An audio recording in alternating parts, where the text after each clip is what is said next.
महाभारत काल में जब पांडव लाक्षागृह से बचकर अज्ञातवास में थे, तब वे माता कुंती के साथ एक चक्रा नगरी में एक ब्राह्मण के घर रहते थे। उस नगरी पर बकासुर नामक एक भयानक राक्षस का आतंक था।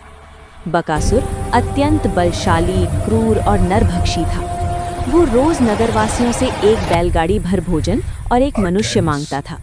जो उसकी मांग पूरी नहीं करता, उसे वो पूरे परिवार सहित मार डालता। डर के कारण नगरवासी उसकी गुलामी सहने को मजबूर थे। एक दिन जिस ब्राह्मण के घर पांडव रह रहे थे, उसकी बारी आ गई। घर में कोहराम मच गया। ब्राह्मण अपनी पत्नी और बच्चों के साथ रो रो कर विलाप करने लगा। ये देखकर कुंती ने पूरी बात पूछी। कथा सुनकर वे अत्यंत दुखी हुई, लेकिन साथ ही उन्होंने निश्चय किया कि इस अत्याचार का अंत होना चाहिए। कुंती ने अपने पुत्र भीम को बुलाया और कहा, वत्स, ये राक्षस पूरे नगर को कष्ट दे रहा है। यदि तुम इसे मार सको तो ये महान पुण्य होगा। भीम तो वैसे भी बल और पराक्रम के प्रतीक थे।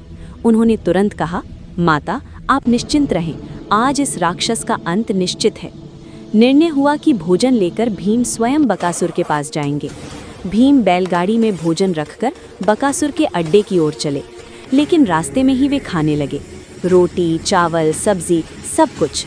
जब बकासुर का दूत आया और देखा कि भोजन कम हो गया है, तो वो क्रोधित होकर बोला, अरे मनुष्य, तू भोजन खा रहा है? भीम हंसकर बोले, पहले मैं खाऊंगा, फिर बकासुर। कुछ ही देर में बकासुर स्वयं आ पहुंचा। उसका शरीर विशाल, आंखें लाल और आवाज गर्जना जैसी थी। उसने गरज कर कहा, मूर्ख, तू मेरी खुराक है और मेरा भोजन भी खा रहा है। भीम ने निर्भय होकर उत्तर दिया, आज तू मेरा भोजन बनेगा। इसके बाद दोनों के बीच भयंकर युद्ध शुरू हुआ। बकासुर ने भीम को पटकने की कोशिश की। भीम ने उसे जमीन पर गिरा दिया। दोनों ने एक दूसरे को पेड़ों से मारा। धरती कांपने लगी, पशु पक्षी भागने लगे। अंत में भीम ने अपनी अपार शक्ति से बकासुर की कमर तोड़ दी और उसे मार डाला। राक्षस के मरते ही एक चक्रा नगरी में खुशी की लहर दौड़ गई। नगरवासी भय से मुक्त हो गए। ब्राह्मण परिवार धन्य हो गया। लेकिन पांडव अपनी पहचान छुपाए रखते हुए चुपचाप वहां से आगे बढ़ गए।